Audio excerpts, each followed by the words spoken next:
आणि शिक्षण विभागावर कामगार विभागावर विरोधी पक्षाच्या वतीने प्रस्ताव दिलेला आहे। प्रास्ताविकात मंत्र्यांचे कशा पद्धतीने वक्तव्य आहेत याचा उल्लेख केलेला आहे। ज्या पद्धतीने राज्याचे कृषी मंत्री या विभागाला ओसाड गावची पाटीलकी समजतात।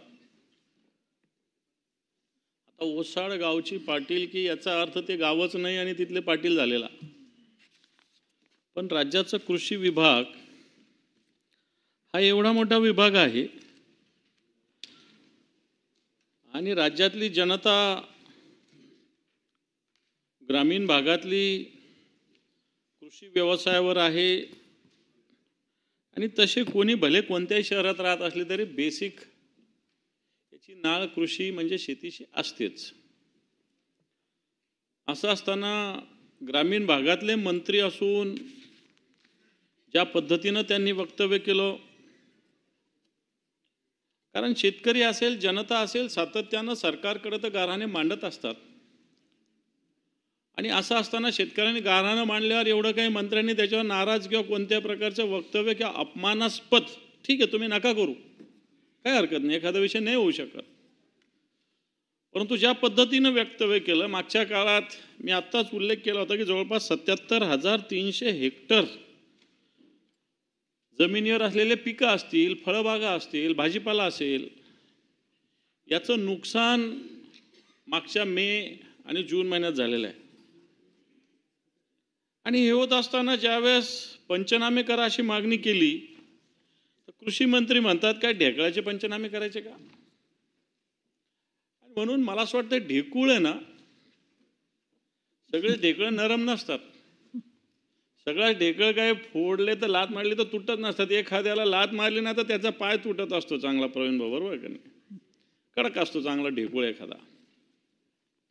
म्हणून अशा पद्धतीने घेत असताना कर्जमाफी या सरकारमधील तिन्ही पक्षांनी ज्यावेळेस एक यांचं भारतीय जनता पार्टीचं तर संकल्पपत्र, याच्यामध्ये पहिलं कलम आहे की या राज्यातल्या शेतकऱ्यांची कर्ज माफी करू आणि अशा पद्धतीने शेतकरी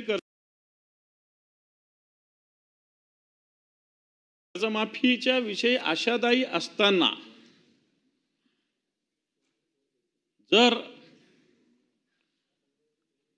तुम्ही देत नाही मान्य आहे, पण देत नसताना तुम्ही म्हणता की कर्ज घेता, मुलीचे साखरपुडे करता, लग्न करता, फ्रीज घेता, टीव्ही घेता, असं वक्तव्य राज्याचे कृषी मंत्री करतात। आणि म्हणून अशा पद्धतीने या कृषीविषयी किंवा शेतकऱ्याविषयी काय कळवळा आहे राज्याचा।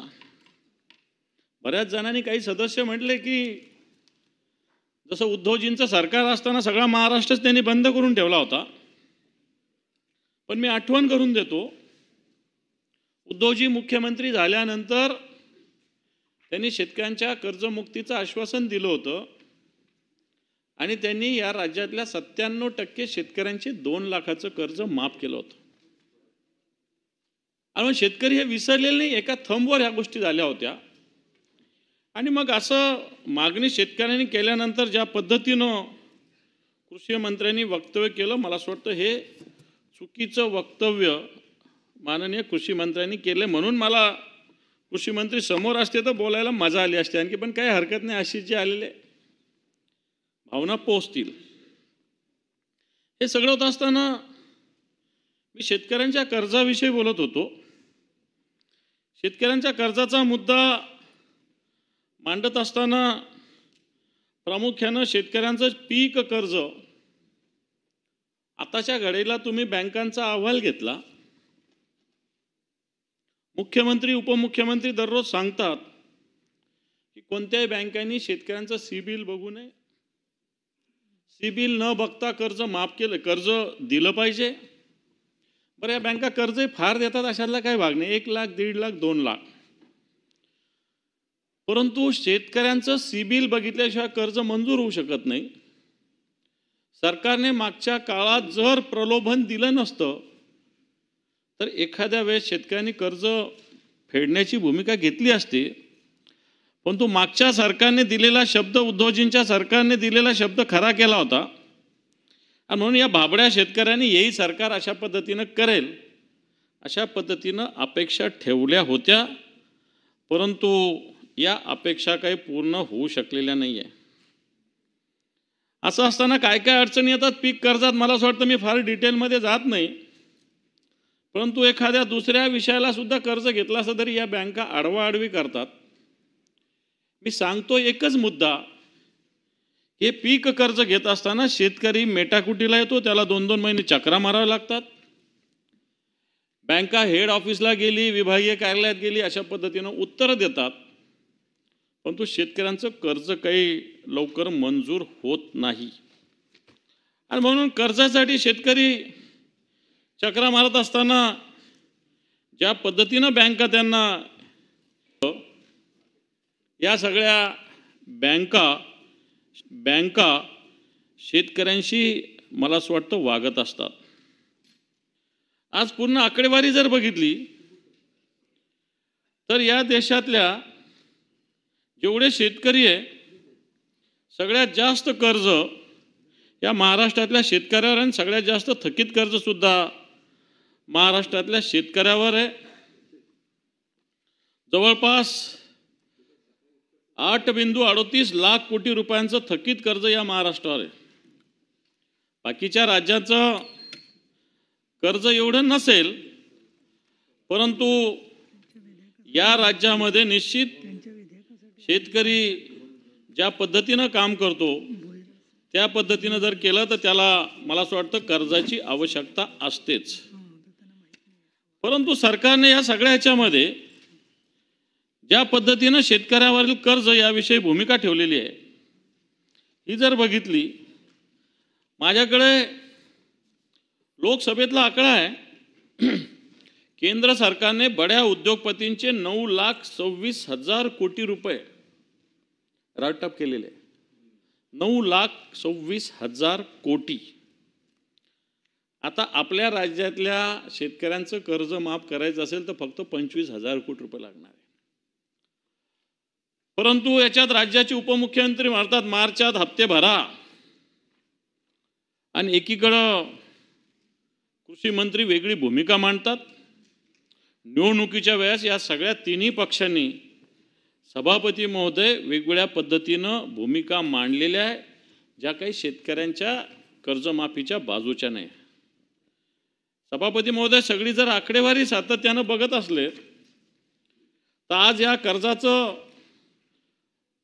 थकबाकीचं प्रमाण मोठ्या प्रमाणावर आहे.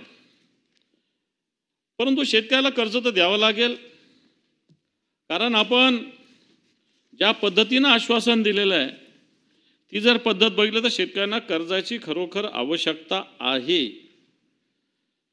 परंतु बँका आडवाआडवी करत असताना शेतकऱ्याला नाईलाजास्तव सावकारांकडे जावं लागतं, आणि मग या सावकारीमुळं काय काय होतं, शेतकरी कसा आत्महत्येकडे वळतो, मला असं वाटतं मी निश्चित या सगळ्या माझ्या या प्रस्तावामध्ये सांगणार आहे. सभापती महोदय, आज तुम्ही एखादी मर्सिडीज गाडी घ्याल तर त्याला 5% GST सभापती महोदय, पण आताच्या घडीला शेतीवर GST पाहिलं तर ट्रॅक्टरच्या स्पेअर पार्टवर 22 ते 28%, कीटक व तणनाशकावर 18%, शेती पंपावर 18% GST आहे, PVC पाईपवर 12 ते 18%, ठिबकचं जे साहित्य याच्यावर सुद्धा 12% सभापती महोदय GST आहे. आणि हा GST एवढा असताना ज्या पद्धतीनं शेतमालाचा भाव वाढायला पाहिजे तो वाढला नाही, परंतु बी बियाणाचा भाव वाढला, खताचा भाव वाढला, या सगळ्या तणनाशकाचा भाव वाढला, शेतीच्या अवजाराचा भाव वाढला. आणि या विषयाकडं सरकार मला असं वाटतं लक्ष देण्याची आवश्यकता आहे. आपण आता मला वाटतं एक विक्रम काळे तिथं ते सरकारला मायबाप म्हणतात नेहमी, आणि असतं सरकार मायबाप, परंतु सरकार मायबाप असताना एकीकडे तुम्ही या राज्यात मोठ्या मोठ्या मेट्रोची गोष्टी करता, बुलेट ट्रेनची गोष्टी करता, परंतु मला असं वाटतं शेतकऱ्यांसाठी या छोट्या छोट्या गोष्टीकडं तुम्ही दुर्लक्ष करता, अशा प्रकारचा आरोप सभापती महोदय आम्ही करतो. हे सगळे भाव वाढत असताना आज सोयाबीन असेल, कापूस असेल, या पिकांचे जर भाव बघितले तर 10 वर्ष झाले, 15 वर्ष झाले, या काळातले भाव आणि आताच्या भावातले फार काही फरक नाही सभापती महोदय, फार फरक नाही आहे. तुम्ही 2010, 11, 12ला सोयाबीन घेतलं तर 2,500 होतं, आता 3,000, 3,500 घेतलं जातं. हमी भाव किती जरी असला तरी मला असं वाटतं शेतकऱ्यांना या हमी भावाचा कोणत्याही प्रकारे फायदा पोचत नाही सभापती महोदय. आणि मग असं सरकार काम करत असताना या हमी भावाची आवश्यकता आहे हे देत नाही, शेतकऱ्याला जगू पण देत नाही, अशा प्रकारची स्थिती या सरकारची सभापती महोदय. सभापती महोदय, पेरणीचा काळ आहे, बऱ्याच ठिकाणी पेरण्या झाल्या, बऱ्याच ठिकाणी पीक उगवलं सुद्धा नाही सभापती महोदय. सोयाबीनची पेरणी केली, त्याची माती झाली सभापती महोदय. काही ठिकाणं पेरल्यानंतर थोडंसं उगवलं आणि ते पीक करपलं सभापती महोदय. याला कारण जर बघितलं, बोगस बियाणे, बोगस खतं, अशा प्रकारची सभापती महोदय स्थिती आहे. आज या सगळ्याच्यात सरकारचं या सगळ्याच्यावर नियंत्रण आहे का, याचं जर उत्तर घ्यायचं ठरलं तर सरकारचं नियंत्रण नाही, तर मला तर वाटतं सरकारचा या गोष्टीला सपोर्ट आहे, अशा प्रकारचा आरोप मी आपल्या माध्यमातून या सरकारला नक्की करील. कारण ज्या पद्धतीनं या गोष्टी व्हायला पाहिजे तशा कुठेही होत नाही आणि मग या शेतकऱ्यांना व्यथित आणि आत्महत्येकडे वळावं लागतं, अशा प्रकारची सभापती महोदय स्थिती आहे.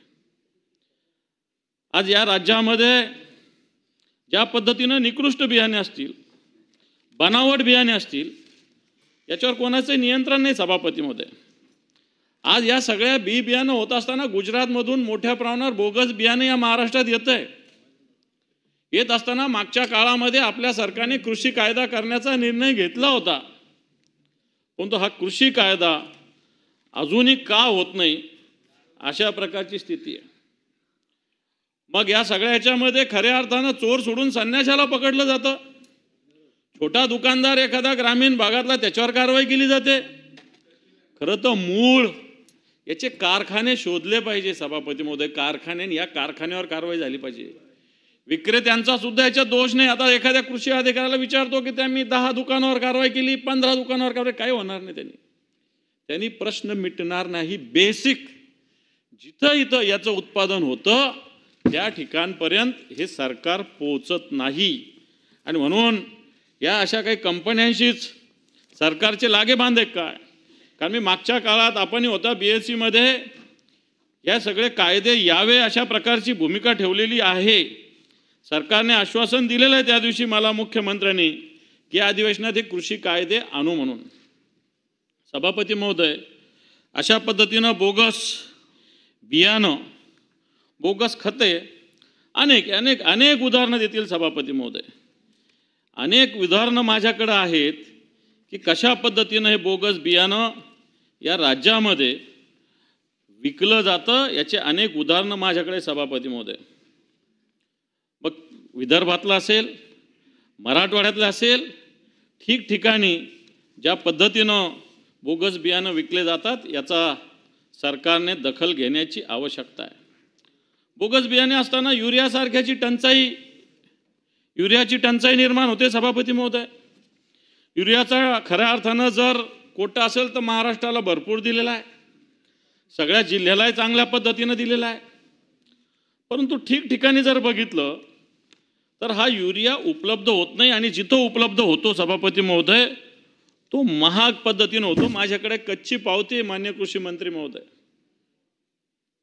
युरिया तसं 266 रुपयाला युरिया भेटला पाहिजे, परंतु पावती मागितली आणि लिंकिंगनुसार दुसरं काही घेतलं नाही. मग सल्फर असेल, अन्य काही असेल, कोणतं जर दुसरं असेल ते जर नाही घेतलं तर युरिया जास्त भावाने घ्यावा लागतो.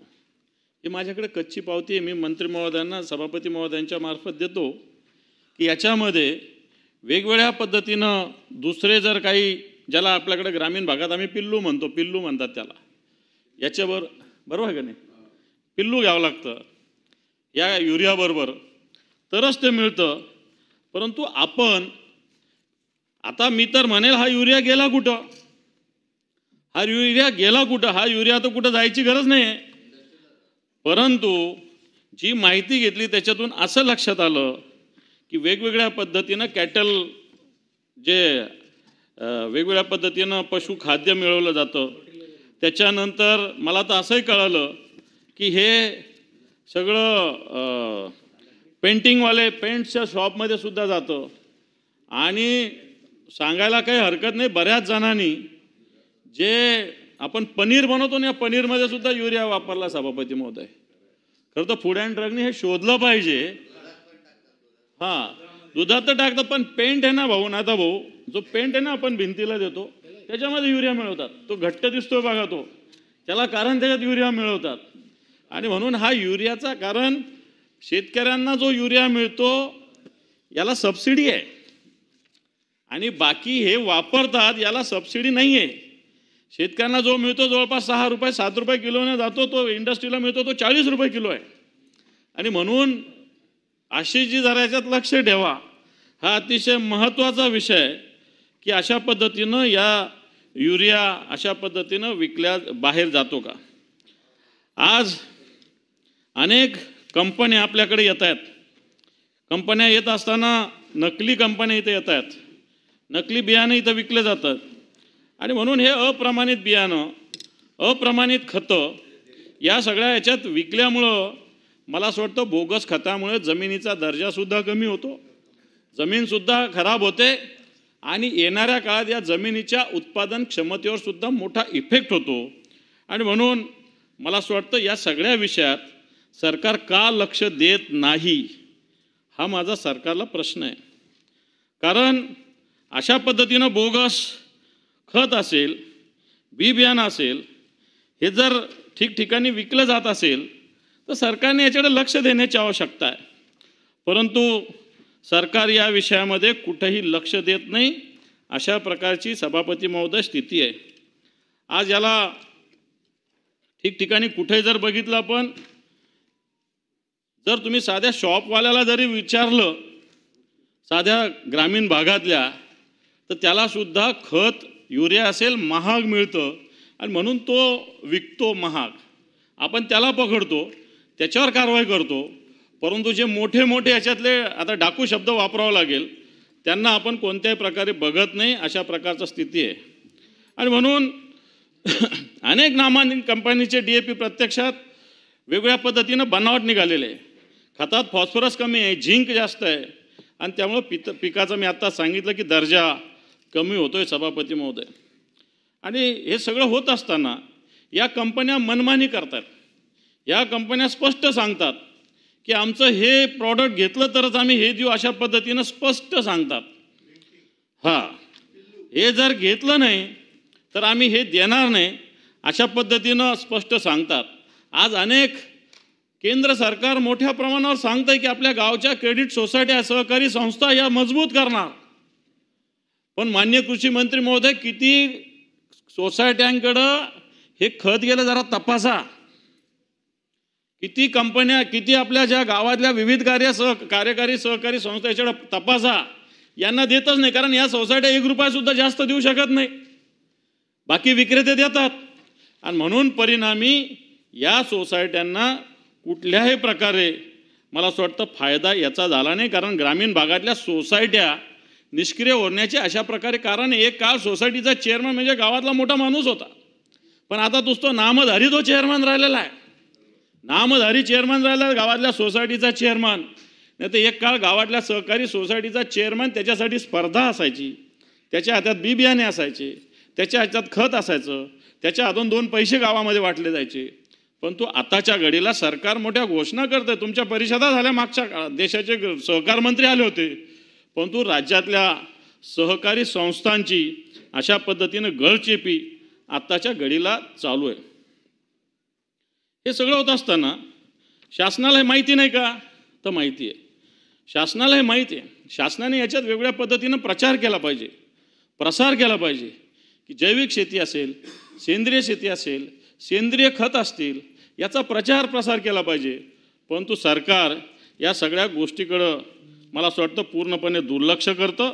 सरकारला याच्याशी देणं घेणं नाही आहे, सरकारला याची कोणती आवश्यकता नाही, अशा प्रकारची स्थिती आत्ताच्या घडीला आहे. लिंकिंगचे तर अनेक उदाहरणं माझ्याकडे आहे. लिंकिंगचे अनेक उदाहरणं, कोणत्या कंपन्या कशा पद्धतीनं लिंकिंग करतात, मला असं वाटतं हे सगळं बघितलं. पण तुम्ही एका विषयाकडं सरकारचं लक्ष वेधू इच्छितो. तुम्हालाही माहिती असेल आशिषजी, तुम्ही त्याच्यात किती पद्धतीनं सहभागी मला माहिती नाही, परंतु जे राज्याचे कृषी मंत्री यांनी जो घेतलेला, कॅबिनेट मंत्री यांनी निर्णय घेतलेला, सभापती महोदय, अतिशय चुकीचा निर्णय आहे. आत्ता 19 जून 2025ला हा निर्णय घेतलेला आहे. जे ग्रामीण भागातले लोक आहेत त्यांना याची चांगल्या पद्धतीनं माहिती असेल की जो गुणवत्ता नियंत्रण करणारा जो अधिकारी आहे याचं एकत्रीकरण सरकारने केलेलं आहे. जे क्वालिटी कंट्रोल ज्याला म्हणता येईल, याचे जे अधिकारी होते, तालुका कृषी अधिकारी वगैरे, यांना सगळ्याला राज्यांनी थांबवलेलं आहे, राज्याच्या या कृषी विभागाने. कारण हे गुणवत्ता नियंत्रणाचे अधिकार आताच्या घडीला, आधीच्या काळात 1134 लोकांना होते, 1134. आता फक्त 478 लोकांना दिलेले आहे. फक्त जिल्ह्यातून, तालुक्याचा एक कृषी विभागाचा अधिकारी असेल, जिल्ह्याचा एक, यांच्याशिवाय कोणालाही क्वालिटी कंट्रोलमध्ये लक्ष देता येणार नाही.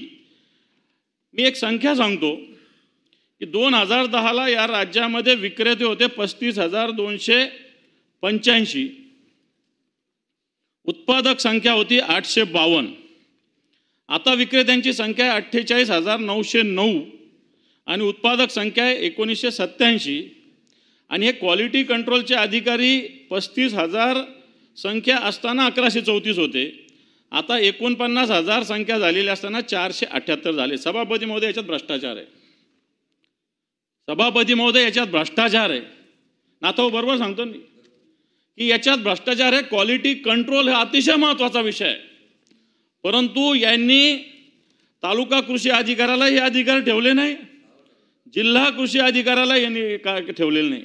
हे यांनी स्पेसिफिक आपल्या मर्जीतले 478 लोक या ठिकाणी नेमलेले आहे. हे लोक क्वालिटी कंट्रोल करण्याच्या ऐवजी खत बी बियाण्याच्या दुकानदाराकडून हप्ते जमा करतात आणि ते कुठं पोहोचवतात मला माहिती नाही. पण मी जबाबदारीनं सभापती महोदय हा आरोप करतोय, कारण क्वालिटी कंट्रोलचा धाक एक असतो, त्याच्यावर नियंत्रण निश्चित असावं. परंतु ज्या पद्धतीनं आता सरकारने हा निर्णय घेतलेला आहे, हा निर्णय अतिशय चुकीचा आहे. कारण तालुक्याची पंचायत समितीचा कृषी विभाग, जिल्ह्याचा जिल्हा परिषद कृषी विभाग जर याच्या हातात क्वालिटी कंट्रोल नसेल तर याला कोणी विचारणार नाही, कोणीही विचारणार नाही. आणि म्हणून आपण एकीकडे या संस्था सक्षम होण्याचं सांगतो आणि नुसती संख्या 478 नाही, खरं तर 1134 ऐवजी 1,500 2,000 क्वालिटी कंट्रोलचे लोक असण्याची आवश्यकता होती. परंतु बोगस कंपन्या, आणि मी तुम्हाला सांगेल माझ्याकडे पेपर्स आहे, एक जी संस्था आहे माफदा नावाची या राज्यातली, त्यांनी सरकारचं अभिनंदन केलेलं याच्यासाठी. कारण त्यांच्या प्रेशर खाली सरकारने हा निर्णय घेतलेला आहे. ही माफदा ही संघटना ठीक आहे, खत बी बियाणं विक्रेत्यांची असेल, परंतु या संस्थेनं ज्या पद्धतीनं सरकारचं अभिनंदन केलेलं आहे, याचाच अर्थ मला असं वाटतं सरकारने हा निर्णय घेत असताना एक प्रकारे या विभागावर तर अन्याय केला, परंतु या कंपन्यांना सपोर्ट करण्याची भूमिका सरकारची स्पष्टपणे दिसते. सभापती महोदय, या सगळ्या ह्याच्यातला महत्त्वाचा एक विषय लिंकिंग. ही लिंकिंग अशी आहे की मी ही पावती तुम्हाला दाखवली की मला तसं खत घ्यायचं होतं 13,000 रुपयाचं, 13,500चं, पण मला ते 39,000 रुपयाचं घ्यावं लागलेलं आहे. कारण लिंकिंगमध्ये मला हे जर घेतलं नसतं तर मला हे 13,500चं खत मिळालंच नसतं. आणि ही लिंकिंग अशामुळं शेतकऱ्याला कर्जबाजारी करते. आणि पुढं काय काय होतं हे मला असं वाटतं आपल्याला सांगण्याची आवश्यकता नाही. आज लिंकिंगमध्ये अनेक प्रकार आहे. मग ह्या RCF कंपनी असेल, चंबळ फर्टिलायझर्स असेल, इफ्को असेल, कुर्पको असेल, ज्वारी असेल, नर्मदा असेल, कोरोमंडल असेल, SPIC असेल, या सगळ्या कंपन्या लिंकिंग करतात. या सगळ्या कंपन्या मग काय काय घ्यायला लावतात ते पण माझ्याकडे आहे. एक समजा RCF एक युरियाची बॅग घेतली तर त्याच्याबरोबर आणखी काय काय घ्यायला होतं, वेगवेगळे विद्राव्य खतं घ्यायला लावतात, ही चंबळ वेगळे घ्यायला लावतात, इफ्को वेगळं घ्यायला लावतात. जर इफ्को कंपनी 200 बॅग युरिया घेतले तर 120 बॉटल नॅनो युरिया घ्यायला लावतात, नॅनो DAP घ्यावं लागतात, सागरिका घ्यायला सांगतात. मला असं वाटतं हे सगळ्यांना नाव माहिती नाही, परंतु मी हे नाव तुम्हाला सांगू शकतो. ज्वारीसुद्धा मेट्रिब्युझन घ्यायला होतं, केम्प्री घ्यायला होतं, मायक्रोहायझा घ्यायला होतं, बायो-20 घ्यायला लावतं. हे शेतात लागणारे वेगवेगळ्या पद्धतीच्या गोष्टी आहे, परंतु या सगळ्यांनीच घेतल्या पाहिजे. आवश्यक नाही, परंतु या कंपन्यांचं मी नाव आपल्याला सांगितलं. RCF, चंबळ फर्टिलायझर्स, इफ्को, क्रुप्को, ज्वारी, नर्मदा, कोरोमंडल, SPIC. मला वाटतं या कंपन्या, कृषी मंत्री महोदय आपण नोंद करा. या कंपन्या ज्या पद्धतीनं अशा पद्धतीनं ज्या शेतकऱ्यांना अशा पद्धतीनं लिंकिंग करायला सांगतात, अव्वाचे सव्वा पैसे वसूल करतात आणि याच्यामुळं शेतकऱ्यावर मोठा अन्याय होतो. आज हा खताचा साठा कमी असेल तर आपल्याकडे बफर स्टॉक ही मोठ्या प्रमाणावर असतो. मला वाटत नाही बफर स्टॉक काढण्याची गरज आहे. बफर हा बफरच राहायला पाहिजे. बफरचा अर्थच फार आवश्यक असेल तर आपण काढायचं. परंतु आत्ताच्या घडीला जर आपण कृषी विभागानं नीट पद्धतीनं जो आपण कोटा जिथं जिथं दिलेला आहे तो जर मला असं वाटतं नीट वाटप झाला तर शेतकऱ्याला काहीही कमी पडणार नाही. आज ग्रामीण भागामध्ये ठिकठिकाणाहून तक्रारी येतात, बोगस खताच्या येतात, कीटकनाशकाच्या येतात, बी बियाण्याचे येतात, वेगवेगळ्या ठिकाणी. माझ्याकडे महाराष्ट्रातल्या सगळ्या भागातून तक्रारी आहे. विदर्भातून आहे, मराठवाड्यातून आहे, उत्तर महाराष्ट्रातून आहे, सगळ्या ठिकाणाहून अशा पद्धतीनं या तक्रारी येत आहेत. आणि खऱ्या अर्थानं मला असं वाटतं या शेतकऱ्यांच्या विषयाकडं आपण कशा पद्धतीनं लक्ष देणार हे आपण पाहण्याची आवश्यकता आहे.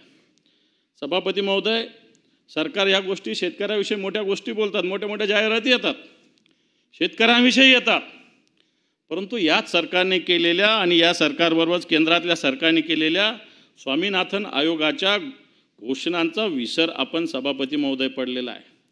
आणि म्हणून या सगळ्या गोष्टी जरी झाल्या आणि स्वामीनाथन आयोगाच्या ज्या सूचना आहे त्या जर अंमलबजावणी केल्या तर मला असं वाटतं शेतकऱ्याला न्याय मिळू शकतो. परंतु केंद्र हा स्वामीनाथन आयोग काय लागू करत नाही, फक्त गोष्टी करतो. आणि ज्या पद्धतीनं शेतकऱ्याला स्वामीनाथन आयोगाच्या शिफारसीची आवश्यकता आहे हे काही केंद्र कधी करत नाही. सभापती महोदय, हे होत असताना सातत्यानं हमी भावाविषयी आपण चर्चा करतो की या शेतकऱ्यांना हमी भाव दिला पाहिजे. चला, हे सगळ्या गोष्टी झाल्या, खत झालं, बी बियाणं झालं, महाग घेऊ आपण. परंतु मग याचा उत्पादन खर्च जो आहे आणि उत्पादन खर्चानंतर याला 50% अधिक भाव दिला पाहिजे, हा काही सरकार सभापती महोदय देत नाही. आत्ताच्या घडीला एक RBIने एक अहवाल प्रसिद्ध केला सभापती महोदय की state of the economy and impact of wealth analogies on vegetable prices in India. या बुलेटिनमध्ये असं स्पष्ट लिहिलं आहे, गहू वगळता बहुतांश शेतीमालाचे भाव हमी भावापेक्षा कमी दिले जातात. हे RBIचं आहे, हे काही कोणत्या शेतकऱ्यांचं नाही आहे किंवा आमच्या शिवसेनेचं नाही किंवा महाविकास आघाडीचं नाही आहे. RBIचं स्टेटमेंट आहे सभापती महोदय. आणि हा हमी भाव ज्यावेळेस कमी दिला जातो त्यावेळेस जिथं भारतीय जनता पार्टीची सत्ता आहे अशी 2 राज्य आहे, राजस्थान आणि मध्य प्रदेशमध्ये. या गव्हावर राजस्थानमध्ये 150 रुपये आणि मध्य प्रदेशमध्ये 175 रुपये बोनस दिला जातो. सरकार भारतीय जनता पार्टीचे. म्हणजे एकीकडं आपलं राज्य कशा पद्धतीनं शेतकऱ्यांना ट्रीट करतं आणि राजस्थान आणि मध्य प्रदेशच्या सरकारने अशा पद्धतीनं शेतकऱ्याला राजस्थानच्या सरकारने 150 रुपये आणि मध्य प्रदेशच्या सरकारने 175 रुपये बोनस दिलेला आहे. मला असं वाटतं असा विचार आपलं सरकार का करत नाही? आपल्या सरकारने असा विचार करण्याची आवश्यकता नाही का? तर मला असं वाटतं ही करण्याची गरज आहे. सोयाबीनचंही तशी स्थिती आहे. आणि म्हणून अनेक कडधान्य तर पडू नये. आता तेलबियाचं धोरण जे केंद्राने लावलं त्याच्यामुळं तर अनेक कडधान्य तर पडू नये सभापती महोदय, हे जे मुक्त आयात धोरण तेलबियाचं लागलेलं आहे याच्यामुळं मला असं वाटतं अनेक प्रकारे आपल्या जे सोयाबीन उत्पादक असेल, करडी असेल, हे जे वेगवेगळे तेल निर्माण करणारे जे असेल, भुईमुग असेल, हे येणाऱ्या काळात या महाराष्ट्रामध्ये पडून राहील अशा प्रकारची सभापती महोदय स्थिती आहे. तसंच कांद्याचं झालेलं आहे. आयात निर्यात धोरण कधी स्थिर नाही आहे. कधी ज्यावेळेस निर्यात करायला परवानगी दिली जाते त्यावेळेस आधीचा खरेदी केलेला कांदा विकला जातो. आज आपलं या धरसोड वृत्तीमुळं चायनाचा आणि पाकिस्तानचा कांदा सगळीकडे प्रसिद्ध होतोय. आपल्या कांद्याची मागणी कमी होते. खऱ्या अर्थानं दर्जेदार तर कांदा आपला आहे, परंतु आपल्या सातत्यानं आयात निर्यात धोरणामुळं चीन आणि पाकिस्तानचा कांदा इतर देश आयात करू लागलेले सभापती महोदय. आणि म्हणून आपल्या देशातला कांद्याचा भाव पडू लागलेला आहे. याला राज्य सरकार आणि केंद्र सरकारसुद्धा सभापती महोदय दोषी आहे. कारण ज्या पद्धतीनं राज्य सरकार आणि केंद्र सरकारचं जे धोरण आहे, राज्याचा याच्यात सहभाग नसतो, पण केंद्राचं जे धोरण आहे हे धोरण अतिशय हानिकारक आहे. आणि म्हणून या धोरणामुळं कांद्याचे भाव असतील, सोयाबीनची ती स्थिती झाली आहे, भुईमुगाची ती स्थिती झालेली आहे, करडीची स्थिती झालेली आहे. आणि म्हणून येणाऱ्या काळामध्ये मला असं वाटतं हे उत्पादन करणारे शेतकरी मिटाकुटीला आल्याशिवाय राहणार नाही अशा प्रकारची सभापती महोदय स्थिती आहे. आणि मग हे सरकार वेगळ्या गोष्टी करतं, शेतकऱ्याला न्याय देतं म्हणतात, परंतु पावलोपावली शेतकऱ्यावर ज्या पद्धतीनं अन्याय होतो तो जर बघितला तर मला असं वाटतं आजच्या घडीला जे मागच्या काळामध्ये सरकारने जो हमीभाव जाहीर केलेला आहे, कापसाचा असेल, सोयाबीनचा असेल, सगळे माझ्याकडे आहे, पण या धोरणामुळं बाहेरच्या देशात आता कापूस स्वस्त मिळतो आणि आपल्या देशातला महाग होतो. अशा प्रकारची स्थिती या आयात निर्यात धोरणामुळं निर्माण झालेली सभापती महोदय. अशी स्थिती सोयाबीनची झाली, अशी स्थिती कापसाची झाली. आणि या स्थितीमध्ये शेतकऱ्याला एक नामोहरम या सगळ्या गोष्टीमुळं या महाराष्ट्रातले शेतकरी नामोहरम होतात अशा प्रकारची सभापती महोदय स्थिती आहे. आणि म्हणून हा हमीभाव कृषी मूल्य आयोग आहे महाराष्ट्राचा. या महाराष्ट्राचा कृषी मूल्य आयोग काय कामाचा आहे? हा कृषी मूल्य आयोग सातत्यानं आपल्याकडचे भाव आता मागच्या काळामध्ये आपल्या कृषी मूल्य आयोगाने महाराष्ट्राच्या कापसाला 10,579 रुपये भाव सुचवला होता, सोयाबीनला 7,077 सुचवला होता, तुरीला 8,315 सुचवला होता, ज्वारीला 4,700, मी बऱ्याच पिकाचं आहे. पण या कृषी मूल्य आयोगाच्या महाराष्ट्राच्या कोणत्याही शिफारसी स्वीकारलेल्या नाही सभापती महोदय. आज या सगळ्या याच्यामध्ये कडधान्य असेल, तेलबी असेल, याची आयात हमी भावापेक्षा कमी किमतीला होऊ लागलेले आहे. पिवळा वाटाण्याच्या आयातीवर बंदी घालण्याचं आवाहन केलं आहे, परंतु मला असं वाटतं आपल्या कृषी मूल्य आयोगाला कोणत्याही प्रकारे केंद्रीय कृषी मूल्य आयोगाने कोणत्याही प्रकारे त्याचा स्वीकार केला नाही. सभापती महोदय, याच्यात स्वामीनाथन आयोगाचं बोललो मी, याच्यातला किचकट मुद्दा मी सभागृहाचा वेळ घेत नाही की दीडपट कशासाठी द्यायचं, त्याच्यामध्ये A2 असेल, A2+ FL असेल, C2 असेल, याच्यामध्ये कशा पद्धतीनं भाव ठरवायचा एक धोरण आहे, परंतु सरकार सोयीचं धोरण याच्यामध्ये स्वीकारतं शेतकऱ्याला, ज्याचा कोणत्याही प्रकारे सभापती महोदय फायदा होत नाही. आणि म्हणून कापूस असेल, सोयाबीन असेल, या राज्यामध्ये सगळ्यात जास्त कोणतं शेतकरी पीक घेत असेल तर कापूस, आणि नंतर सोयाबीनचा नंबर आहे. ऊस वगैरे 1-1.5-2% लोक घेतात. आणि म्हणून सोयाबीन आणि कापूस हेच पीक घेणाऱ्या शेतकऱ्यांची दयनीय अवस्था आत्ताच्या घडीला सभापती महोदय राज्यामध्ये झालेली आहे. कोणताही हमी भाव नाही. मागच्या वेळेस सोयाबीन खरेदीचं एक रेकॉर्ड झालं, सरकार सांगतं, इथं मंत्री महोदय त्या खात्याचे बसलेले, सरकार सांगतं की आम्ही रेकॉर्डेड सोयाबीन खरेदी केलं, मान्य आहे, पण त्यावेळेस सोयाबीनचं उत्पादन किती होतं, आता किती आहे? सभापती महोदय, दुर्दैव या राज्याचं.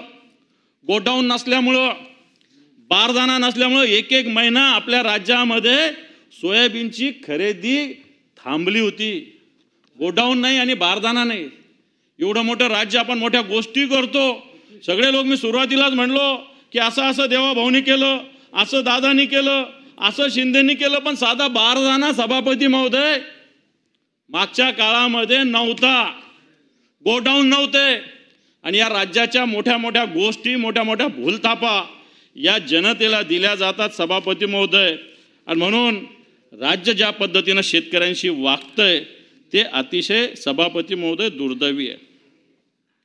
आणि म्हणून शेतकऱ्याला हमी भाव नाही, शेतकऱ्याचा कर्ज मिळत नाही, शेतकऱ्याला शेतमालाला GST जास्त आहे, बोगस खतं बी बियाणं दिले जातात, स्वामीनाथन आयोग लागू केला जात नाही, हमीभाव दिला जात नाही. एवढं कमी झालं की काय, म्हणून सरकारने आता पीक विमा जो आहे हा 1 रुपयात होता. कोणत्या शेतकऱ्यांनी सरकारला मागणी नव्हती केली 1 रुपयात पीक विमा करा म्हणून. तुमच्या मंत्रिमंडळातल्या लोकांचे इन्शुरन्स कंपन्यांशी साठे लोटे म्हणून तुम्ही 1 रुपयात केलं होतं. ज्या ज्या इन्शुरन्स कंपन्या आता का नाही आल्या, इन्शुरन्स कंपन्या मागच्या 9-9, 10-10 इन्शुरन्स कंपन्या येत होत्या. आता फक्त एकच ट्रिगर केलं तर फक्त 2 कंपन्या आल्या, एक सरकारी कंपनी आणि एक खाजगी कंपनी आहे. आणि म्हणून या राज्यातल्या मंत्रिमंडळातल्या लोकांचे इन्शुरन्स कंपनीशी साठे लोटे होते सभापती महोदय. आणि म्हणून 1 रुपयात पीक विमा केला. त्याचा फायदा शेतकऱ्याला झालेला नाही. त्याची रक्कम माझ्याकडे आहे. कोणाला किती मिळाली, सरकारने किती पीक विमा दिला, केंद्राने किती दिला आणि शेतकऱ्याला किती मिळाला त्याची आकडेवारी माझ्याकडे. 1 रुपयात पीक विम्याचा फायदा शेतकऱ्याला झाला नाही, इन्शुरन्स कंपन्याला झाला. आणि जे कोणी बसले असतील दलाल त्यांना झालेला सभापती महोदय. शेतकऱ्याला 1 रुपयात पीक विम्याचा कोणताही फायदा या योजनेचा सभापती महोदय झाले नाही. सभापती महोदय, या पीक विमा कंपन्या शेतकऱ्याला सांगतात जर नुकसान झालं तर 72 तासात सूचना करा. 72 तासाच्या ऐवजी 73 तास झाले तर पीक विमा दिला जात नाही. चला ठीक, शेतकरी नियम मान्य आहे. मग पीक विमा मंजूर झाल्यावर तो 10 दिवसात दिला पाहिजे, हा सुद्धा नियम आहे कृषी मंत्री महोदय. पीक विमा मंजूर झाल्यावर 10 दिवसात शेतकऱ्याच्या खात्यात टाकला पाहिजे. 2023चा खरीपचा अजून 77 कोटी पीक विमा बाकी आहे. खरीपाचा 2023-24चा रब्बीचा 6 कोटी 29 लाख रुपये अजून बाकी आहे. 2024चा खरीपाचा जवळपास 400 कोटी रुपये सभापती महोदय बाकी आहे. जर हा 1.5, 2, 23 कुठे आहे? 23चं खरीपाचं बाकी आहे, 23चं खरीपाचं बाकी आहे, 23-24चं रब्बीचं बाकी आहे, 24चं खरीपाचं बाकी आहे. अजून हा विमा मंजूर होऊन 1.5 वर्ष झाली, मंजूर झाला, परंतु सभापती महोदय हा विमा शेतकऱ्याच्या खात्यामध्ये अजूनपर्यंत गेलेला नाही. सभापती महोदय, हे राज्य सरकार बोलतं ना आम्ही शेतकऱ्याचं आणि याचं काम करतो. या पीक विम्याचं खरीप हंगाम 2024चे जे 409 कोटी रुपये शेतकऱ्याला यायचे बाकी आहे ना, याचा सरकारने 1015 कोटीचा हप्ता अजून भरलेला नाही आहे. केंद्राचा हप्ता आला, पण राज्याने अजून हे 1015 कोटी रुपये या खरीपाच्या हंगामाचे इन्शुरन्सचे भरलेले नाही आहे. म्हणून शेतकऱ्यांचे पैसे अजून या पीक विमा कंपन्यांनी सभापती महोदय दिलेले नाही. आणि म्हणून या गोष्टी करत असताना हा पीक विमा ज्या पद्धतीने मी मागचं बोलतो, आताच्या पीक विम्यावर तर अजून मी बोललोच नाही. मागील 8 वर्षामध्ये 43,201 कोटी रुपये विमा हप्ता झाला.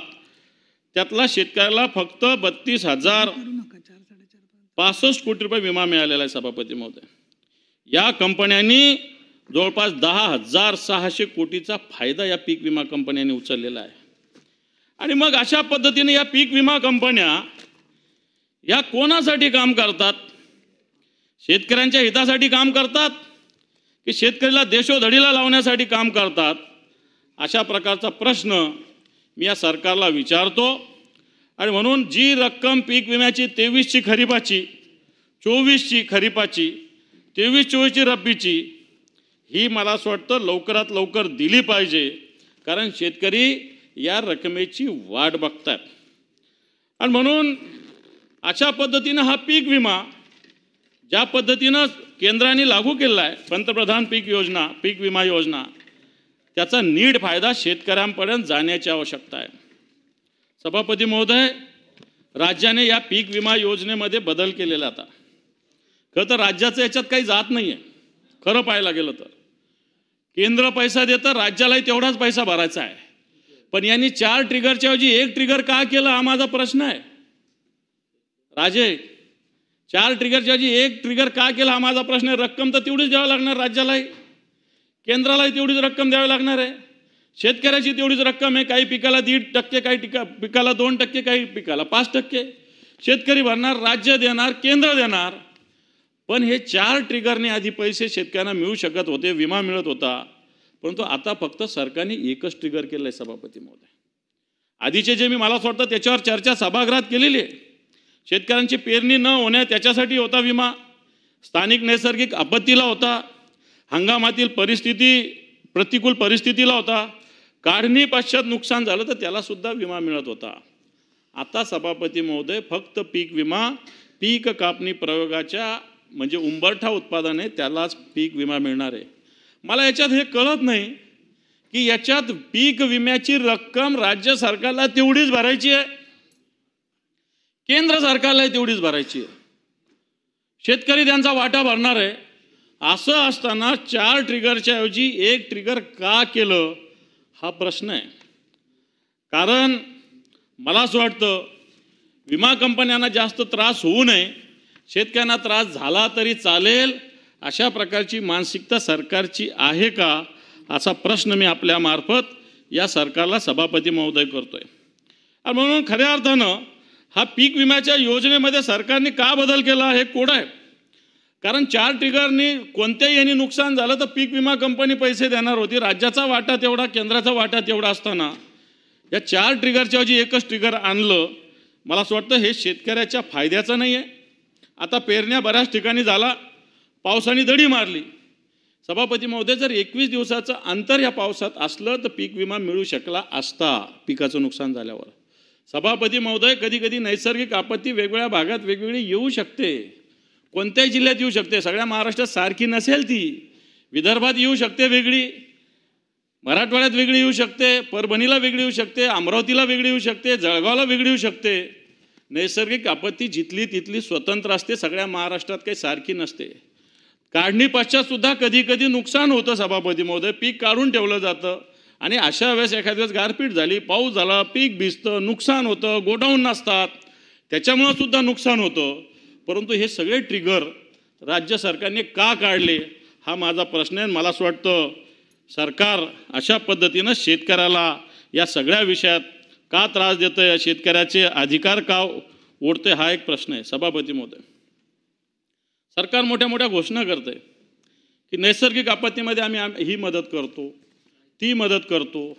आता 77,000 हेक्टरवर नुकसान झालं, सरकारने सांगावं की आम्ही 1 रुपया मदत जाहीर केलेली आहे.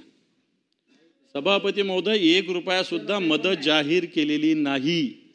77,000 हेक्टर पिकाचं फळबागाचं नुकसान या महाराष्ट्रात मागच्या काळात अवकाळी पावसामुळं झालेलं आहे.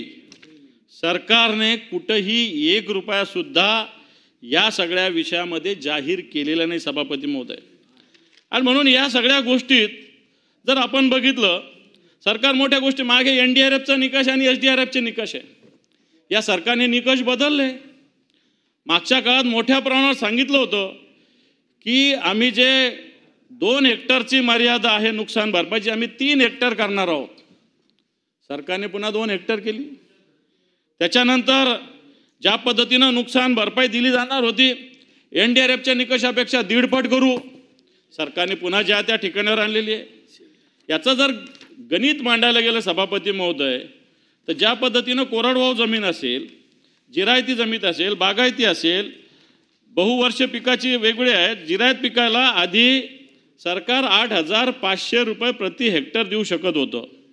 जाहीर यांनी 13,600 केलं होतं, पण तो 13,600 मागं घेतलं, पुन्हा 8,500. बागायती पिकाच्या नुकसानीसाठी 27,000 रुपये देऊ शकत होतं, यांनी पुन्हा 17,000 केलेलं आहे. वेगवेगळं बहुवर्षीय पिकाचं जे नुकसान असतं, म्हणजे काही मोसंबी असू शकते, डाळिंब असू शकते, ज्या सातत्यानं घेतात, 36,000 रुपये प्रति हेक्टर होतं, हे यांनी पुन्हा 22,500 केलं आहे सभापती महोदय. आणि मग ही नैसर्गिक आपत्तीमुळे नुकसान भरपाई आहे, याच्यामध्ये सरकारने मागच्या काळात बदल केलेला आहे सभापती महोदय. आणि यांनी जो 3 हेक्टरची मर्यादा होती पुन्हा 2 हेक्टरवर आणलेली आहे. आणि नुकसान भरपाईची NDRFच्या निकषापेक्षा 1.5 पट देत होते, हे पुन्हा यांनी जुन्या ठिकाणावर सभापती. आता या सगळे निकष अतिशय जुने आहेत. NDRFचे निकष असतील, SDRFचे निकष असतील, अतिशय जुने निकष आहे सभापती महोदय. आणि हे जुने निकष येणाऱ्या काळात सभापती महोदय बदलण्याची आवश्यकता आहे. सभापती महोदय, हे सरकार ज्या पद्धतीनं कर्जमाफी असेल या विषयावर मी सातत्यानं आवाज आम्ही उठवलेला आहे हे सगळं होत असताना वेगवेगळ्या पद्धतीनं शेतकऱ्याला कशा पद्धतीनं अन्याय करता येईल. सभापती, मागच्या काळामध्ये वेगवेगळ्या ज्या विषय होते, शेतकऱ्यांना ज्या योजना मिळणार होत्या, या लॉटरी पद्धतीनं होत्या. लॉटरी पद्धत, ठीक आहे, त्याला एक मुदत दिली जायची, त्या मुदतीमध्ये जेवढे अर्ज येतील त्याची लॉटरी काढली जायची. आता first come first serve, first comes first serve हे अन्यायकारक आहे सभापती महोदय. कारण याच्यामध्ये जाणीवपूर्वक काही जवळच्या लोकांनाच अशा पद्धतीने दिलं जातं. याची लॉटरीच होण्याची आवश्यकता आहे. कृषी मंत्री महोदय, मुदत द्या तुम्ही, 8 दिवसाची द्या, 15 दिवसाची द्या, महिन्यात केवढी दिवसाची द्या, एकदा सगळे अर्ज जमा करा आणि लॉटरी सिस्टीम ठेवा. तुम्ही फर्स्ट कम फर्स्ट सर्व हे चुकीचं आहे. सगळ्या ठिकाणी ऑनलाईन व्यवस्था नाही आपल्याकडे. ग्रामीण भागामध्ये, खेड्यापाड्यामध्ये नेट, वायफाय या सगळ्या गोष्टी अजून फार पोचलेल्या नाही आहे. मी नाही असं म्हणणार नाही, परंतु ज्याला जी स्पीड पाहिजे ती नाही. आणि म्हणून ही तुम्ही लॉटरी पद्धतच ठेवली पाहिजे. ज्या ज्या ठिकाणी तुम्ही प्रथम अर्ज येणार, प्रथम प्राधान्य हे केलेलं आहे, मला असं वाटतं ही पद्धत बंद करून आपण खऱ्या अर्थानं लॉटरी सिस्टीम जी आधीची चालू होती ही चालू ठेवण्याची आवश्यकता आहे सभापतीमध्ये. एका गोष्टीकडे मी राज्य सरकारचं लक्ष वेधू इच्छितो की ठिकठिकाणी ग्रामीण भागामध्ये जुने 60, 70, 75, 1975च्या वीज पंप आहेत. आता त्या विहिरी पण नाही राहिल्या आणि ज्याच्या नावावर वीज कनेक्शन तो माणूस पण नाही राहिला, तरी बिल येतं अजून. आणि बिल आता त्याची थकबाकी वाढते. जो कोणी असेल वसूल करणार, एक दिवस वसूल करणार, तो काय सोडणार नाही कोणत्याही सरकारला, तो तो वसूल करणार आहे. आपण काही करा, पण तुम्ही हे अशा पद्धतीनं जे मीटर जे आहेत, जे मीटर चालू नाही आहे, ज्या मीटरमध्ये कोणत्या विहिरीला सप्लाय करत नाही, कोणत्याही पाणीपुरवठा असेल, सिंचन असेल, याच्यात काम करत नाही, अशा मीटरचा सर्वे होण्याची आवश्यकता आहे. समजा माझे आजोबा असेल, त्यांच्या नावावर मीटर आहे, ते नाही आहे, आता ते जाऊन 10 वर्ष झाले असेल, तरी त्यांच्या नावावर बिल येतं. आणि ती विहीरसुद्धा नाही आहे, ते शेतसुद्धा नाही आहे. आणि म्हणून या अशा विषयाकडं सरकारने लक्ष देण्याची आवश्यकता आहे. कारण या मयताच्या नावाने येणाऱ्या काळात शासनाकडून महावितरण अनुदान घेईल ना. उद्या तुम्ही माफी करण्याची वीजच देत नाही, कारण त्याचं बिल तर येतं. तुम्हाला माहिती आहे आपलं काय शेतकऱ्यांचं बिल काय मोजत बसत नाही आपण, मीटर नाही आपल्याकडं, लमसम बिल येतं आपल्याकडं. आणि म्हणून या विषयाकडं आपण सभापती महोदय, मी आपल्यामार्फत सरकारला विनंती करतो की आपण या विषयात लक्ष देण्याची आवश्यकता आहे. सभापती महोदय, या सगळ्या विषयामुळं काय काय होतं लक्षात येत असेल आपल्याला. या सगळ्या विषयामुळं शेतकऱ्यांचं मोठ्या प्रमाणावर आत्महत्येचं प्रमाण या राज्यामध्ये सभापती महोदय वाढत आहे. आत्महत्येच्या गोष्टी बघितल्या, या राज्यातले वेगवेगळे उदाहरणं बघितले तुम्ही, तर अतिशय दुर्दैवी उदाहरणं या राज्यामध्ये घडलेली सभापती महोदय. सभापती महोदय, हे सरकार आल्यापासून 31 मे 2025, 1 जुलै 2022 ते 31 मे 2025 8,266 आत्महत्या घडलेल्या आहे. 8,266 पूर्ण आकडे माझ्याकडे आहे. 8,266 आत्महत्या या महाराष्ट्रात हे सरकार आल्यापासून घडलेल्या आहे. आता कुठं कुठं घडलेल्या आहे त्याचं मी आहे, अमरावती विभाग आणि मराठवाडा विभागात सगळ्यात जास्त आत्महत्या घडलेल्या आहे. मागच्या सगळ्या 1 जानेवारी 24 ते 31 डिसेंबर 2024 मध्ये 2,600 आत्महत्या घडल्या. मी आकड्यात जात नाही, परंतु मागच्या हे सरकार आल्यापासून जवळपास 8,266 सभापती महोदय आत्महत्या या राज्यामध्ये घडलेल्या आहे. सभापती महोदय, बऱ्याच ठिकाणी आत्महत्या घडल्यावर आम्ही जात असतो आणि याच्यात जर काही काही उदाहरणं बघितले सभापती महोदय, हे परभणीचं दैठणाचं उदाहरण आहे माझ्याकडं. येथील शेतकरी सचिन जाधव यांनी आत्महत्या केली विषारी द्रव्य प्राशन करून. सभापती महोदय, ही गोष्ट ज्यावेळेस त्याच्या पत्नीला कळाली, हिनं सुद्धा टोकाचं पाऊल सभापती महोदय उचललं. मुलाला घेऊन या महिलेनं ज्या पद्धतीनं घटना घडलेली आहे, अतिशय दुर्दैवी घटना सभापती महोदय घडलेली आहे. सभापती महोदय, बुलढाण्यातल्या एका गावात मी स्वतः गेलो होतो, अंढेरा गाव आहे. इथला एक शेतकरी आहे कैलास नागरे म्हणून, अतिशय प्रगतिशील शेतकरी आहे. सिंदखेड राजा तालुक्यामध्ये अतिशय प्रगतिशील शेतकरी, हुशार शेतकरी आहे, गावाला मार्गदर्शन करणारा शेतकरी आहे. पण या भागात जी त्यांनी सिंचनाची मागणी केली होती, कायमस्वरूपी पाण्याची, त्याच्यासाठी त्यांनी अन्नत्याग आंदोलन केलं होतं. सरकारने कोणताही याला रिस्पॉन्स दिला नाही. या कैलास नागरे नावाच्या तरुण मुलगा यांनी सभापती महोदय आत्महत्या केलेली आहे. आणि म्हणून या राज्यातली स्थिती आपण सगळी बघतोय. अशा पद्धतीनं सचिन जाधव असेल, हा कैलास नागरे असेल, याला तर राज्य सरकारचा पुरस्कार प्राप्त झाला होता आदर्श शेतीचा. परंतु मला असं वाटतं या मुलांना आत्महत्या करावी लागलेली सभापती महोदय. म्हणून 8,266 आत्महत्या मागच्या काळामध्ये, या सगळ्या सरकारच्या काळामध्ये या राज्यामध्ये सभापती महोदय घडलेल्या आहे. ठिकठिकाणी आपण काल परवा एक वर्तमानपत्रात फोटो बघितला होता. माझ्याकडे असे अनेक फोटो आहेत की ज्या पद्धतीनं बैल नाही म्हणून पेरणी स्वतःच एखादा व्यक्ती करतोय, असे अनेक फोटो सभापती महोदय आहे. सांगण्याचा मुद्दा हा की आपण मोठ्या मोठ्या गोष्टी इकडे करताय, परंतु शेतकऱ्याची दयनीय अवस्थेकडं आपलं लक्ष सभापती महोदय जात नाही. आणि म्हणून या सगळ्याविषयी वेगवेगळे कायदे, मग निविष्ठाविषयी असेल, बी बियाण्याविषयी असेल, या सगळ्याविषयी कायदे, परंतु सरकार या सगळ्या कायद्याचा कोणत्याही प्रकारे जनतेसाठी कोणत्याही प्रकारे वापर सभापती महोदय करत नाही. सभापती महोदय या सगळ्या विषयामध्ये सरकार ज्या ज्या योजना लागू करते, एका योजनेकडे मी लक्ष वेधू इच्छितो. मान्य मंत्री महोदय, आता मुख्यमंत्री पण इथं आले, की एक डॉक्टर पंजाबराव देशमुख योजना आहे सभापती महोदय. ही व्याज सवलत देते. जो नियमित कर्ज फेडतो त्याला व्याजाची सवलत सरकार देतं. 22-23ला याच्यात 532 कोटी रुपये होते आणि आता 100 कोटी ठेवलेले. सभापती महोदय, कित्येक बँकामध्ये मागच्या 4-4 वर्षाचे पंजाबराव देशमुख जी व्याज सवलत योजना आहे याचा निधी सभापती महोदय पोचलेला नाही.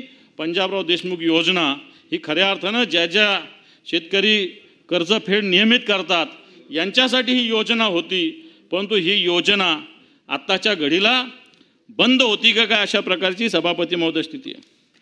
सभापती महोदय, राज्य सरकारने आणि एक घोषणा केली होती, विशेषतः भारतीय जनता पार्टीने, बळीराजा होईल, मालक होईल, अशा प्रकारची घोषणा केली होती त्यांचं संकल्पपत्रामध्ये. सभापती महोदय, सौर ऊर्जेच्या बळावर या गोष्टी सांगितल्या होत्या. आता सौर ऊर्जेची स्थिती काय? मागेल त्याला सौर पंप देण्याची घोषणा या राज्य सरकारने सभापती महोदय केलेली आहे. या राज्यामध्ये मागेल त्याला सौर पंप देण्याची घोषणा, कुसुम योजना असेल, राज्याची मुख्यमंत्री सौर योजना असेल. सभापती महोदय, गावगाव गेलं तर कोणी 4 महिने झाले, कोणी 6 महिने झाले, कोणी 1 वर्ष झालं.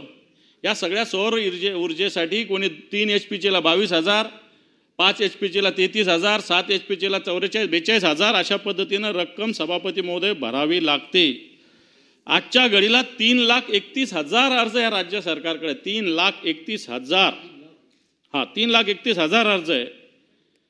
यातल्या 2,66,000 शेतकऱ्यांनी त्यांचा हिस्सा सुद्धा भरलेला आहे. आणि राज्य सरकारकडं शेतकऱ्याचे हे 944 कोटी रुपये जमा आहेत. कोणाचे 6 महिन्यांनी, कोणाचे 1 वर्षांनी 944 कोटी रुपये सौर कृषी पंपाचे राज्य सरकारकडे जमा आहे. खरं तर शेतकऱ्याच्या टाळूवरचं लोणी खाण्याचा हा प्रकार आहे सभापती महोदय. 940 कोटी साधी रक्कम नाही आहे. शेतकऱ्यांनी सौर पंपासाठी भरलेली रक्कम आहे. आणि ज्याला सौर पंप घ्यायचा त्याला बाकी कनेक्शन पण मिळत नाही. त्याला सौर पंप आता घ्यायचा जे त्याला लावावंच लागणार आहे. परंतु 944 कोटी रुपये घेऊनही मला वाटत नाही येणाऱ्या काळात या शेतकऱ्यांना सौर पंप मिळेल. कारण अतुल सावे आमच्या इथलेच मंत्री, माझी त्यांच्याविषयी चर्चा होत असते. आत्ताशी माझ्या माहितीप्रमाणे 1,50,000 पंपाचं टेंडर निघालेलं आहे आणि ते मंजूर झाल्यानंतर फक्त 1.5 लाख लोकांना मिळतील. याचा अर्थ उरलेले लोक आणखी त्याच्यासाठी पैसे भरतायत.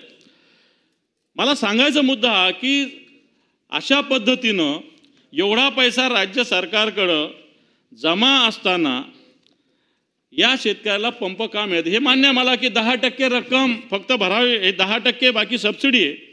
परंतु नाही, मी बोललेलो आहे त्यांच्याशी सौर पंपाविषयी. मी आत्ता घेतलं अतुलजींचं नाव. आणि म्हणून नाही, असं नाही, जे काय ती चर्चा करायला काय प्रॉब्लेम आहे. त्यांनी सांगितलं किती आहे, काय किती पंपाचं टेंडर काढलं त्यांनी मला सांगितलेलं आहे. आणि म्हणून अशा पद्धतीनं जर 3,31,000 अर्ज असेल आणि राज्य सरकार जर या शेतकऱ्यांचा पैसा अशा पद्धतीने ठेवत असेल तर मला असं वाटतं याच्यामध्ये ज्या कंपन्या आहे याची सुद्धा कार्यक्षमता तपासण्याची आवश्यकता आहे. काही काही ठिकाणी ज्या शेतकऱ्यांना शेती पंप मिळतो खऱ्या अर्थानं याच्यामध्ये असं लिहिलेलं आहे की हा पंप शेतामध्ये जाऊन इन्स्टॉल करावा. पण अतुलजी, काही कंपन्या तालुक्याच्या ठिकाणी जातात, शेतकऱ्याला म्हणतात गाडी घेऊन या, पंप घेऊन जा, आम्ही 4 दिवसांनी येतो, खड्डे खोदून ठेवा, सिमेंट आणून ठेवा, मग आम्ही लावतो. हे चुकीचं आहे. पूर्णपणे इन्स्टॉलेशन या कंपनीनं केलं पाहिजे. मला वाटतं सगळं त्या टेंडरमध्ये समाविष्ट आहे. परंतु बऱ्याच कंपन्या अशा पद्धतीनं या सौर ऊर्जेच्या पंप लावताना अशा पद्धतीनं भ्रष्टाचार करतात. सभापती महोदय, मी शेती पंपाचा मुद्दा मांडलेला आहे. एक राज्यामध्ये मोठ्या प्रमाणात मार्केट कमिट्या करण्याचा सरकारने मागच्या काळात निर्णय घेतलेला आहे. आणि हा निर्णय घेतला असताना आताच्या मार्केट कमिट्यांची स्थिती काय हे सुद्धा पाहण्याची आवश्यकता आहे. आज मार्केट कमिट्यांची परिस्थिती काय हे सगळं पाहण्याची आवश्यकता आहे. हे जर बघितलं तर अनेक मार्केट कमिट्या आज कोणत्याही प्रकारे काम प्रभावी करण्याच्या स्थितीमध्ये नाही आहे.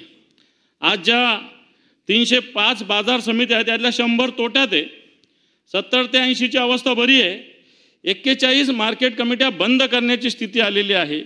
असं असताना सुद्धा मागच्या काळामध्ये काही ठिकाणी मार्केट कमिट्या सरकारने दिलेल्या आहे. मला असं वाटतं याच्यासाठी राज्य सरकारने उमाकांत दांगट समिती केलेली होती.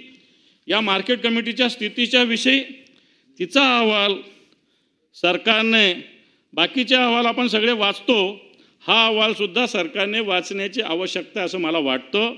कारण या अहवालामध्ये मार्केट कमिट्याविषयी उमाकांत दांगट समितीने बाजार समितींच्या सुधारणाबाबत अहवाल दिलेला आहे. तो अहवाल सरकारने मला असं वाटतं नुसता वाचू नये तर त्याची अंमलबजावणी करण्याची वेळ मला असं वाटतं आलेली आहे.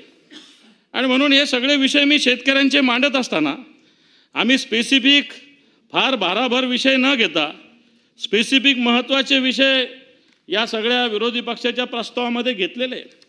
आणि हे घेत असताना आम्ही प्रामुख्याने शेती, शिक्षण, कामगार या विषयावर भूमिका मांडत असताना मला असं वाटतं ज्या पद्धतीनं शेतकऱ्यांचं कर्जाची स्थिती आहे, शेतीवरील GSTची स्थिती आहे, बोगस खत असेल बी बियाण्याची स्थिती आहे, स्वामीनाथन आयोगाच्या नियमाप्रमाणे हमी भाव मिळण्याची गरज आहे, पीक विम्याच्या बाबतीत सरकारने घेतलेलं जी भूमिका आहे चुकीची आहे, नैसर्गिक आपत्तीचं जे आहे नुकसान भरपाई ते देण्याचा मुद्दा आहे, लॉटरी पद्धत चालू करण्याची आवश्यकता आहे. पुन्हा एकदा या सगळ्या भूमिका वाटतं सरकारने लक्षात घेण्याची आवश्यकता आहे. म्हणून खऱ्या अर्थाने राज्य सरकार शेतकऱ्याचं आहे का नाही हे सुद्धा बघितलं पाहिजे.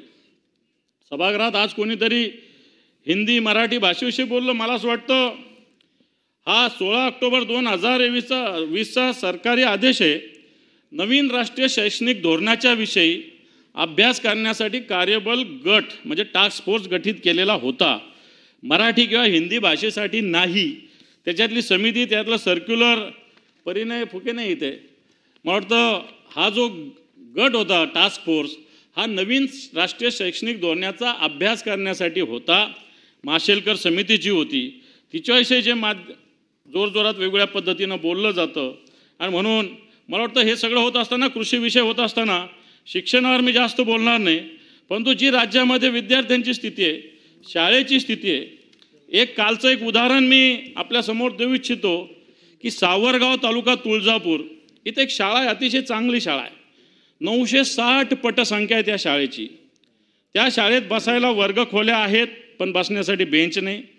शाळेचा स्वतंत्र 7-12 नसल्याने दुरुस्ती करता येत नाही. महसूल प्रशासन शाळा पाडण्याची वाट पाहू लागलं की अशा प्रकारची स्थिती आहे. विशेष म्हणजे या शाळेतील 9 विद्यार्थ्यांना यंदा 10वीला 90% जास्त मार्क्स पडलेले आहेत. परंतु या शाळेकडं जर परिस्थिती बघितली तर अतिशय भयावह स्थिती आहे. अनेक ठिकाणी वेगवेगळ्या गोष्टी येत असतात. मुलांना शाळेत जाण्यासाठी नीट रस्ते नाही, शाळा नीट नाही. मी आधीच बोललो की शिक्षकांच्या अधिकाऱ्याविषयी बोलतात, परंतु शिक्षणाविषयी सुद्धा बोलण्याची आवश्यकता आहे. जो मागच्या काळात शिक्षक भरती घोटाळा या राज्यामध्ये घडला तो सुद्धा बघण्याची आवश्यकता आहे. हे काल एक कुठलं तरी अंबरनाथ चालू होतं की टायरवर बसून मुलं शाळेमध्ये चालले आणि मला असं वाटतं कुठं नेऊन ठेवलं हा महाराष्ट्र अशा प्रकारची स्थिती होईल. आणि म्हणून हे सरकार खरोखर शेतकऱ्यांचं आहे का? हे सरकार खऱ्या अर्थानं सर्वसामान्याला न्याय देणार आहे का? अशा प्रकारचा प्रश्न या प्रस्तावाच्या माध्यमातून मी सरकारला विचारतो. या सरकारने शेतकऱ्यांच्या सन्मान योजनेसाठी 15,000 रुपये द्यायची घोषणा केली. सभापती महोदय, विरोधी पक्षनेते, मी वेळ नाही अडवते, फक्त 1 तास 15 मिनिटं झालेली आहे. 2 ते 3 मिनिटं संपवतो. सरकारने 15,000 रुपये शेतकरी सन्मान योजनेत द्यायचं घोषित केलं होतं, परंतु हे अजून दिलेलं नाही. सरकारने ज्या पद्धतीनं GST अनुदानाच्या स्वरूपात जे खरेदी केली आहे ते परत द्यायचं घोषणा केली होती, हे अजून झालेलं नाही. अन्नदाता बनेल ऊर्जादाता ही भूमिका मी मांडलेली आहे. अन्नदाता बनेल ऊर्जादाता सोडा, त्याला 8 तास वीज द्यायची, पिकासाठी शेतासाठी 3 फेज द्यायचं सांगितलेलं आहे, परंतु हे 8 तास कधीच अखंड मिळत नाही. 2 तास मिळते, अर्धा तास लाईट जाते, 1 तास मिळते, 15 मिनिटं लाईट जाते, मोठ्या मुश्किलीनं 4 तास 5 तास या शेतकऱ्याला कर्ज मिळते. हमी भावाच्या विषयी तर या राज्यात येऊन देशाच्या पंतप्रधानांनी सोयाबीनला 6,000 रुपये देऊ सांगितलेलं होतं, परंतु आज या सोयाबीनला कोणत्याही प्रकारे सरकार भाव देऊ शकलं नाही. आणि म्हणून सभापती महोदय, हे सरकार शेतकऱ्यांच्या हिताचा कोणताही निर्णय घेत नाही. शेतकऱ्यांचं हित कुठेही साधलं जात नाही. शेतकऱ्यावर कर्जाचा बोजा वाढतोय. शेतकऱ्यावर GST 18% लादला जातो. शेतकऱ्याचे बी बियाणे बोगस निघतात. शेतकऱ्याला खत युरिया नीट मिळत नाही. हमी भाव शेतकऱ्याला मिळत नाही. आणि पीक विमा राज्य, मी पुन्हा एकदा सांगतो, मुख्यमंत्री आल्यामुळं राज्याचा आणि केंद्राचा वाटा समान असताना मला वाटतं 4 ट्रिगरच्या ऐवजी 1 ट्रिगर का केलं हा माझा प्रश्न आहे. कारण पैसे तर आपण तेवढेच देतोय. आणि मला वाटतं या सगळ्याविषयी सरकारने शेतकऱ्याला न्याय देण्याचा प्रयत्न केला पाहिजे, परंतु हे सरकार शेतकऱ्याला न्याय देईल का हा माझ्या मनातला प्रश्न आहे. मुख्यमंत्र्यांनी 100 दिवसाचं इव्हॅल्युएशन केलेलं आहे. त्याच्यामध्ये या कृषी विभागाला 35% गुण आहे, तर शिक्षण विभागाला फक्त 11% गुण आहे. आणि म्हणून या विभागाकडं सरकारचं पूर्ण दुर्लक्ष आहे, अशा प्रकारचा आरोप मी या सरकारवर करतो. आपण मला बोलण्याची संधी दिली त्याबद्दल मी आपला आभार मानतो. थांबतो. धन्यवाद.